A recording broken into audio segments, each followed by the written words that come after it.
Hey everybody, welcome out to EQN Sports, your source for horse sports, all driven by Holiday Auto Group. I am Drew Stew, and we are leading up into Memorial Weekend. This is a very, very important weekend coming up here. And as we get ready for it, before we jump into the meat and potatoes of EQN Sports, I want to talk to you a little bit about what we're doing here. There's a pretty good chance if you are in the Western competitive industry, whether it be reined cow horse, reining, cutting, team rope and barrel racing, or rodeo in a general, we've probably seen you somewhere down the road. When I say we, I'm talking about Amy Wilson, Ferron, Brian McNamee, or myself. We all put our heads together here a while back and decided, you know what, we want to create a channel, one place where we could cover all the different disciplines, not just the one discipline like maybe team roping or just breakaway or cutting, reining. We wanted one place where everybody could come together and watch all of the great runs and talk to the great competitors, because more and more everything is driven by horsepower.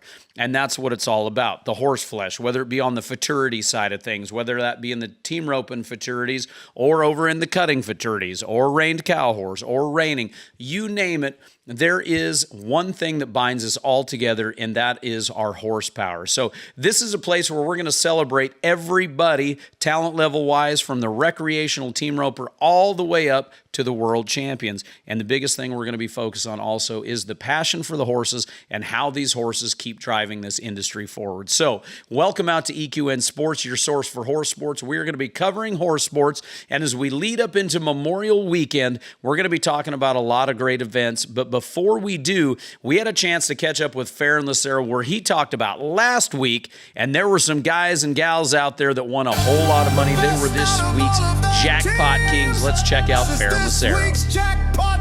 Hey, team ropers, fans and families, grab your iced tea, park your ponies, and get ready, because we're about to take a wild ride through last week's Gems leaderboard. And hey, this was a weekend that proves our sport is alive and kicking, from Texas to Canada and all points in between. That's right, we had 10 Gems events checked in from across the U.S., Texas, Arizona, Oklahoma, South Carolina, and yes, even our neighbors up north in Canada jumped in the saddle. Can we get a round of applause for just how healthy and vibrant and downright global team roping is right now? This ain't just a backyard game anymore. It's a coast-to-coast celebration of horsepower, heart, and hustle. Now let's talk about who cashed in last week. Starting at Yost, okay, one more Sunday event. The crowd said one more. And Matt Martis from Kingston, Oklahoma, and Justin Darby from Cave Creek, Arizona delivered. These two cowboys clinched the Jackpot King title, splitting $5,140 in the 10-5 Dynamite. That's right, $2,570 each. Sunday Fun Day. Hey, it's a big one, but here's the kicker. Mozama Kibben wasn't leaving without a statement. He made one. He showed up not once, twice, but 3 times in the average. Twice in the 10-5 and once in the 11-5 handicap. And that, folks, is not just roping. That's a day worth framing. Let's hear it for the man who didn't just compete. He stacked checks. Let's shift gears and cruise on down to South Carolina, where life's a little sweeter. And so were the paydays. At the JX2 Productions event, it was Clint Humphreys, the fireman, and Mason Johnson lighting up the leaderboard. Each of these ropers placed 7 times throughout the weekend. Now Clint, he made it rain, $7,650 to his name, and Mason, that Tennessee Cowboy's got a wedding coming up, so with $6,300 in his pocket, the DJ's booked. The heavy apps are ordered, and I even heard he sprung for a fancy punch bowl. Heading back west over in Guyman, Oklahoma, at the Henry C. Hitch Pioneer Arena, MC3 Cattle Company hosted the USTRC Oklahoma Classic. Out there, it was Carl Mosshart from Protection, Kansas, who was untouchable. $4,355 won, placing 5 times. The man's got protection and precision. In McAllister, it was the Mike Felder Memorial produced by Kendall Stacy's Integrity Team Rope. There's Jerry Hughes from Boswell, Oklahoma, who roped his way to just over $4,000, placing 5 times. That's 5 paydays, a clean sweep. Consistency, folks, that's what it is. Now here's where you come in. What defines a winner in team rope? Is it the biggest check, most placing, longest drive, with a trailer full of grit and a heart full of fire? You tell us. Turn to your neighbor right now, I want you to, and answer this. What makes a Jackpot King in your book? Is it dollars? Is it drive, dominance, or just having fun with your crew, your family? And as we gear up for Memorial Weekend, you better believe it's going to be fast, furious, and heavily celebrated. The only question left is, who's next? Who's gonna rise, ride, and rope their way into next week's spotlight? We can't wait to find out. Until then, keep roping, keep smiling, and we'll see you all in the winner's circle soon. So who's it gonna be? Who's the next jackpot king? The best out of all of the teams. This is this week's jackpot. Well, friends, I love trying to match Ferron Lucero's energy. That guy is one of the greatest announcers in our industry, and you make sure that you tune in each and every week because maybe you could be one of the jackpot kings. Hey, something happened in the world of rodeo this year that we've been waiting for a long time. We're talking about the ladies. Let's kick it over to Amy Wilson to see who got that dub, who were the big winners in ladies sports. Getting that dub with Amy Wilson. There were a lot of women getting big wins in Western sports this past week, and another glass ceiling shattered by the winningest WPRA roper of all time. Hey everyone, I'm Amy Wilson, and while Jackie Crawford has been the first to accomplish a lot in breakaway roping, like being the first breakaway roper to win a world champion gold buckle after the very first national finals breakaway roping, she is now the first WPRA $1 million roper. The 23-time world champ bought her WPRA card in 2006 and earned a lot of smaller checks over the years at WPRA approved jackpots and the WPRA World Finals in the tie-down, team roping, and breakaway. It wasn't until 2019 that breakaway started being added to pro rodeos. That perspective makes her accomplishment even more impressive. And we caught up with the all-around superstar cowgirl to get her reaction to this milestone. My reaction to passing the $1 million mark, it had been brought to my attention back in December, November that I was getting close, and I never even thought about it at all. I'd never even, that was something I thought that, I knew barrel racers passed, and it was really cool, and it was a really cool milestone in their career, but I hadn't thought about it, so it got brought to my attention, so I've kind of been looking at the money and counting it down, and I knew I didn't have very far to go, but it just kept falling short this winter, and then I placed at Liberty Hill, and actually I kind of forgot about it. And Ann Blacker called me and she's like, hey, you passed the $1 million. And I was like, this whole time I've been kind of keeping track of it for a couple months and then forgot when I actually did win it. And so it was definitely a cool feeling to kind of have that off my chest that I'd finally passed it because I knew it was coming.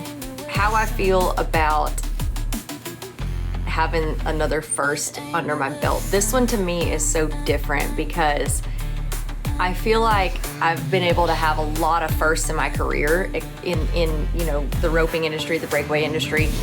And some of that was big wins that I was able to be around at a special time where women were getting the chance to rope for different opportunities. And so it was kind of right time, right place. I was still in a part of my career where I was winning big. And I think that this one is special to me because I feel like this is a testament to perseverance and continuing to try hard and work hard. This is a very long journey to get to $1 million in the roping industry. In the WPRA, that was a lot of individual little checks that added up and just shows that hard work pays off and all those individual wins add up to big things. So this one's definitely special to me.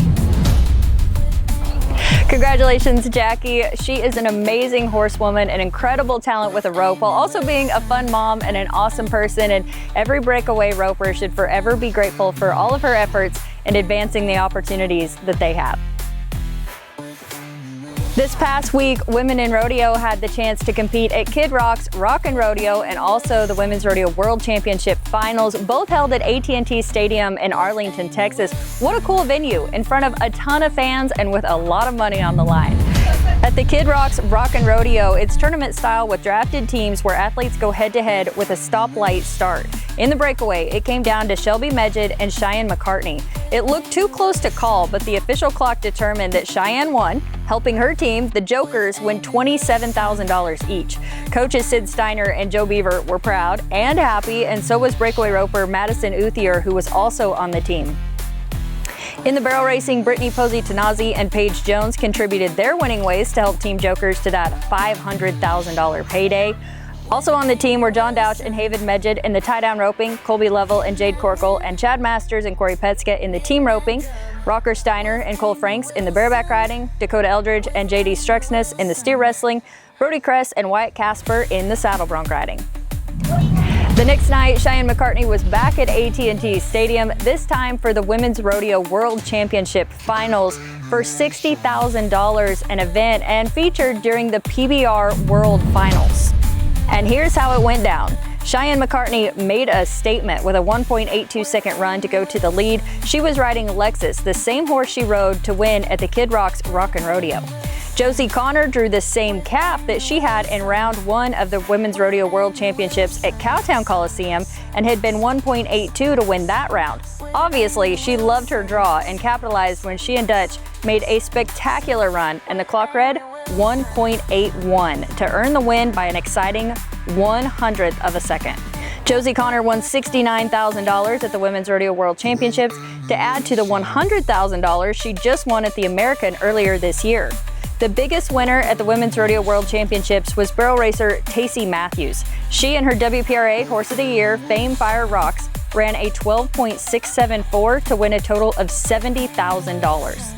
In the team roping, 16-year-old Ashton Prats from New Mexico and 54-year-old Tamara Lewis from Arizona delivered the winning run of 6.78 seconds to earn $64,000 each. And they qualified from the Challenger division, which is for up-and-coming and non-card holding ropers, to then best the rest of the field, which included the pros.